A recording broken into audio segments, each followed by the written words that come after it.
So Ryan, you've had to deal with some quite heavy situations recently in terms of mental health. How do you think, from what you've experienced, has influenced you and affected your view of how society deals with mental health? In regards to how I feel society deals with mental health, I think that how can I put it?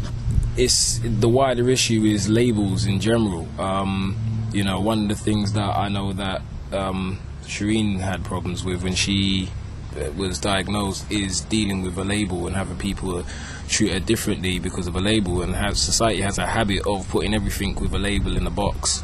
It's like through my own independent research, it's like children with ADHD and autism are actually evolved, semi-evolved children. They're actually more evolved than we are.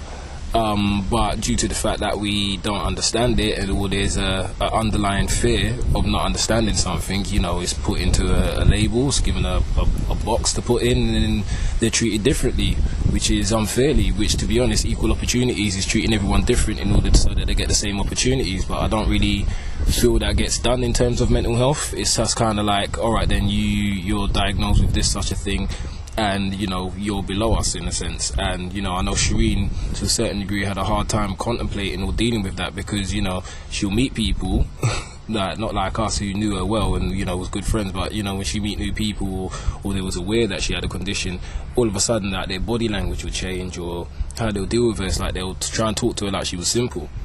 I mean, it was very much the opposite, because when she was in her manic states, some of the stuff that came out of her mouth was like, for me, it was like she was connected to source in a certain degree, because some of it was just amazingly insightful, if I can put it in that regard.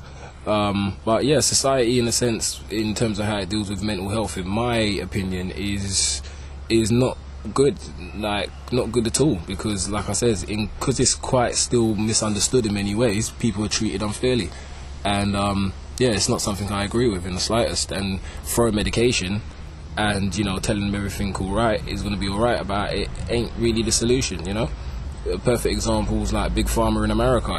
They'll give you one medication that fixes one thing but breaks another, and that's what I feel in a certain degree is done with medicals, with the pharmaceutical industry in general. A lot of it's experimental, and even when I was reading up on the medication that she was on, the last one, it was a lot of experimental information on it. Like, a lot of the tests weren't fully conclusive, and I only found out recently that in a small subgroup of people that was on a medication, suicidal ideation is one of the symptoms.